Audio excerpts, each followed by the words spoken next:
कहां चला गया वो 56 इंच का सीना जब आपने नोटबंदी की थी और मुल्क की इकोनॉमी और मुल्क का बेरोजगारी। 3 सालों से पंजाब और हरियाणा का किसान तिल तिल करके मर रहा हो। 1400 से ऊपर किसान आत्महत्या कर रहे हैं। हमारा संविधान एक सच, एक ऐसा सच जिन्होंने मिनिमम रिक्वायरमेंट, फंडामेंटल राइट, हर व्यक्ति की स्वतंत्रता, उसके विचार, उसके धर्म, उसके मजहब, उसके रहने, उसके खाने, उसके जीने और उसकी इक्वलिटी, एक बैलेंस, समान, कोई बड़ा नहीं, कंप्लीट एक सेम इकोनॉमी, फंडामेंटल राइट ऐसा जो सबको न्याय मिले। एक गरीब आदमी, आम आदमी, मैं बार बार कहता हूं और मैं सदन में भी कहता हूं, आज भी मैं फिर कह रहा हूं, भैया 140 करोड़ की आबादी है। 140 करोड़ में 18 से 20 करोड़ इस्लाम को मानने वाले लोग हैं। उसके बाद सिख है, ईसाई है, बौद्ध धर्म को मानने वाले लोग हैं। उसमें ST SC भी है, EBC भी है। जो लोग अंबेडकर को मानने वाले लोग हैं वो सभी धर्मों की सम्मान रक्षा करते हैं, वो सबकी इज्जत करते हैं, वो संविधान के इतर बात नहीं करते।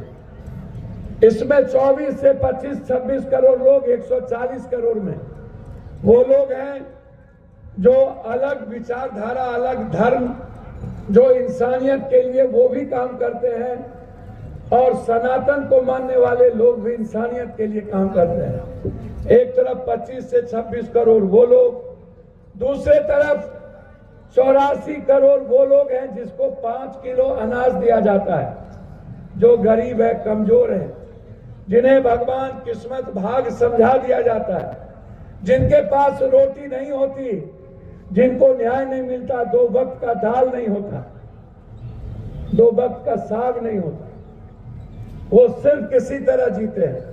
ये जो बीजेपी वाले हैं, आजाद हिंदुस्तान के बाद पहले भी ये सरकार बनाए थे अटल बिहारी वाजपेयी जी, मैं उन्हें एक स्वाभाविक प्राइम मिनिस्टर मानता हूं, मैं उसकी इज्जत करता हूं।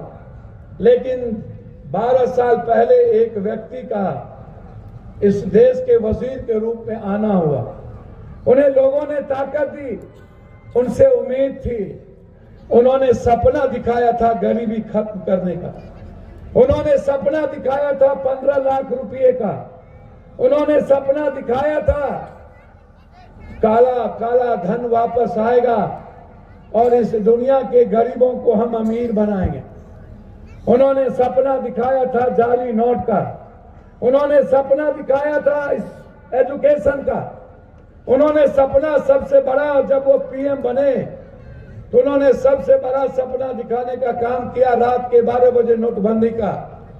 हमसे गरीब कहते थे कि पप्पू यादव जी आप विरोध क्यों कर रहे हैं, नोटबंदी के बाद तो अमीर लोग खत्म होगा और गरीब अमीर हो जाएगा। मैं यह बात बार बार कहता था ट्वीट पर, सदन में, ये गलत है इस देश के लिए। यह नोटबंदी किसान को भी समाप्त करेगा, आने वाले पीढ़ी के सपने को चूर करेगा, हमारी उम्मीदें खत्म कर देगी, हमारे विश्वास को धक्का लगेगा, हमारी बेटियां और महिलाएं की हाथ खाली हो जाएगी, महिलाओं की किचन चाहे जिस जात का हो वह जीने के लायक नहीं बचेगा। हुआ वही कि नोटबंदी के बाद इस मुल्क की इकोनॉमी समाप्त हो गई। 3 सालों से पंजाब और हरियाणा का किसान तिल तिल करके मर रहा हो। 1400 से ऊपर किसान आत्महत्या कर लिया। कहां चला गया वो 56 इंच का सीना जब आपने नोटबंदी की थी और मुल्क की इकोनॉमी और मुल्क का बेरोजगारी खत्म हो रहा था। नोटबंदी के बाद लगभग आपको आश्चर्य होगा 13,000 फैक्ट्रियां बंद हो गई। 4 पॉलिसी इसकी याद करिए। जब ये आए किसी के घर में 1 रुपया नहीं गया, जाली नोट सरप्लस हो गया। लगभग 12-13 लाख करोड़ रुपया आज भी सरप्लस में है। 33 लाख हजार करोड़ रुपया आज भी जाली नोट के बाद सरप्लस में है।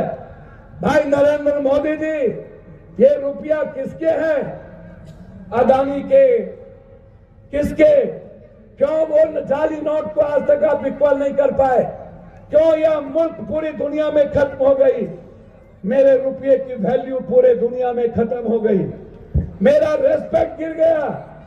आप कहते थे मनमोहन सिंह के समय, जब देश का रुपया घट जाए, मानवर आज भी इस देश का शेयर मार्केट सबसे नीचे जा रहा है।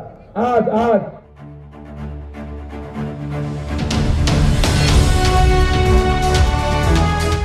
ट्रू रिपोर्ट्स, सच आप तक।